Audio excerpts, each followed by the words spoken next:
Special rights. Special rights are triangles that can be solved using a method that looks like this.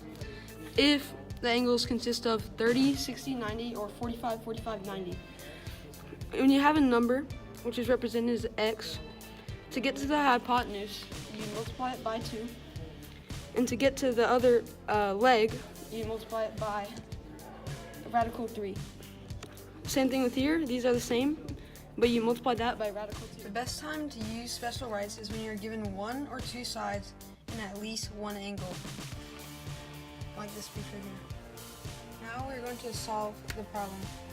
So we have a triangle that has 30, 90, and 60 as its angles.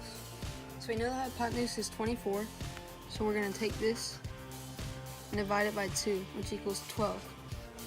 Now that we have the short leg, to get to here, to x, we're going to multiply 12 by radical 3, and as I just wrote there, equals 12, radical 3.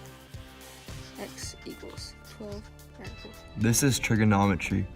Trigonometry is used to find a missing side or angle using sine, cosine, or tangent. A good thing to remember whenever you're doing trigonometry is SOHCAHTOA.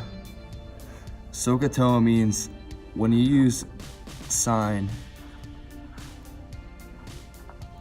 it's going to equal, the angle is going to be opposite over hypotenuse. So the opposite side over the hypotenuse. Cosine is going to be the adjacent side from the angle over the hypotenuse.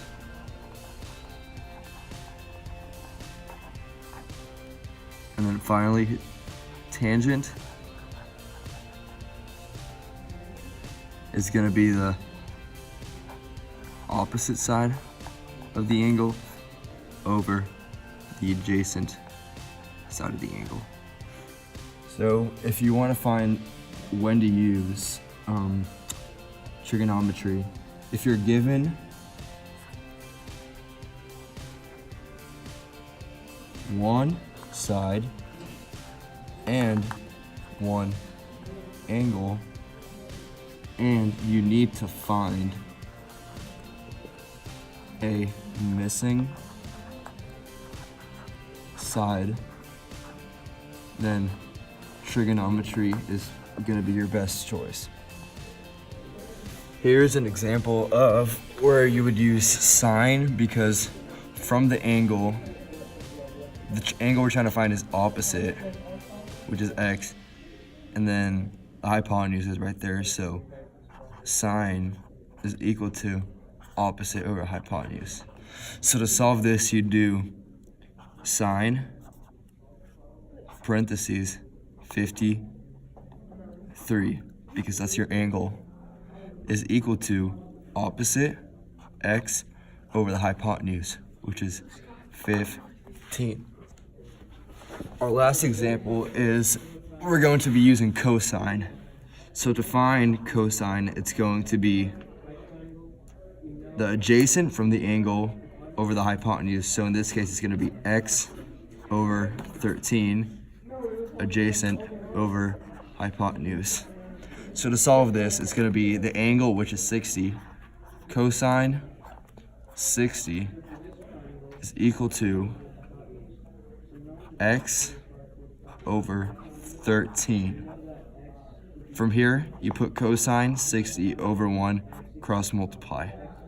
So what you're gonna end up getting is 13 times cosine 60 is equal to x. So when you put that in the calculator, you're gonna wanna press 13 times cosine 60, close parentheses, then press enter. And your missing angle is going to end up being x is equal to 6.5.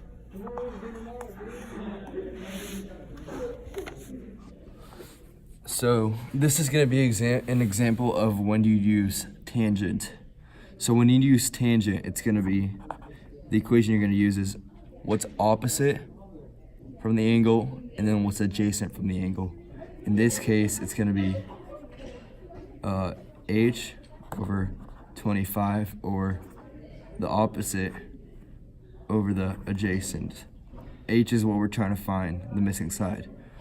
So to set this up, you do tan 30 is equal to opposite over adjacent. So h over 25. Then from here, you put the tangent over 1, cross multiply. So what you're gonna end up gonna get is 25 times tangent 30 is gonna equal your h. And put it in the calculator. Your calculator is already on degree mode, so you press tangent, or I'm sorry, I made the same mistake again. 25 times tangent 30, close parentheses. And what you get is 14.433756773. But if you want to round it to the hundredth place, your h is going to be 14.43. This time we're going to be talking about inverse trigonometry, which is finding a missing angle with two given sides. It's basically the exact same thing as trigonometry, but this time you're going to be trying to find the missing angle. So when you're given this equation with a missing angle, you're going to want to use inverse sign, because the angle is opposite, or the side is opposite from the angle, and then this side is the hypotenuse of the angle. If you're given two sides and you're trying to find the missing angle, and the two side is adjacent and the hypotenuse, you're going to want to use cosine. So y'all remember from trigonometry, cosine is equal to adjacent over hypotenuse. So in this case, your equation would be cosine x is equal to 9.2 over 13.3. Remember, you guys want to isolate the x, so you're going to put the cosine up on this side. So x is equal to cosine, inverse cosine, -1 right there, and then 9.2 over 13.3. To put it in the calculator, you put second cosine, and then 9.2 divided by 13.3, close parentheses.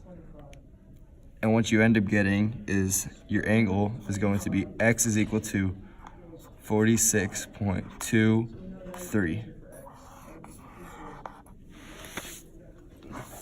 So when you use inverse tangent, the opposite side and the adjacent side have to be towards the missing angle. So right here you'd use inverse tangent, because tangent is equal to opposite over adjacent. So opposite is 4 and adjacent is 7. So in this case, you'd use tangent x is equal to 4 over 7.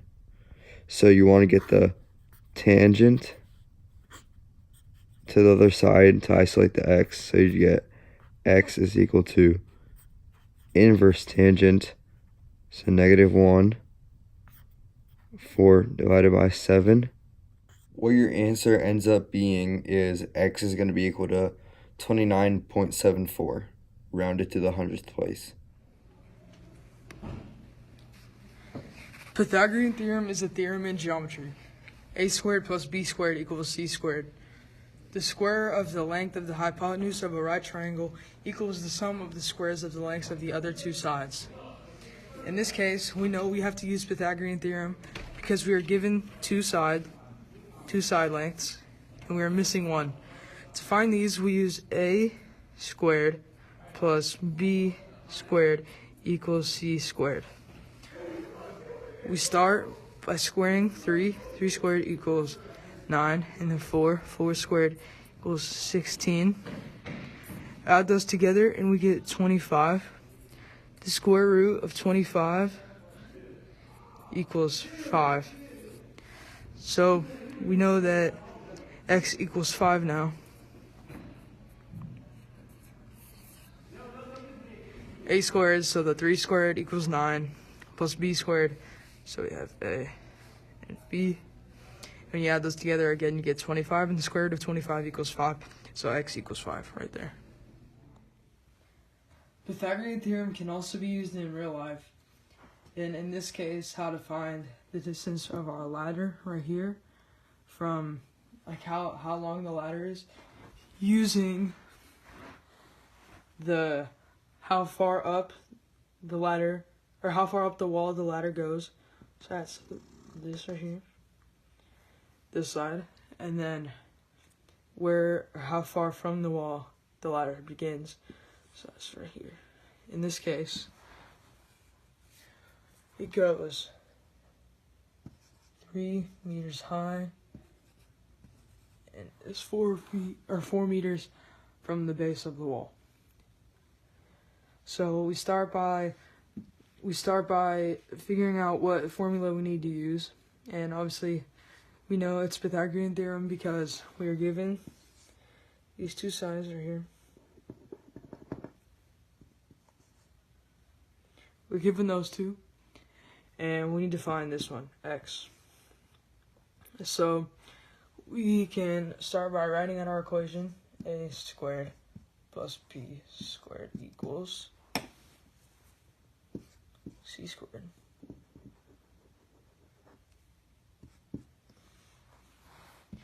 So then we realize that, okay, this right here, that's a, and that's b, obviously. So if we just plug in our formula, we do 3 squared, which equals 9, and then 4 squared equals 16. When you add those together, you get 25. So you might think that's the answer, but you're not done there. You need to bring 25 over. So you have 25 there, and you have to square root it. So when you square root it, you get 5 right there, and that will actually be your answer. X equals 5 meters. So that is the final answer right there. 5 meters.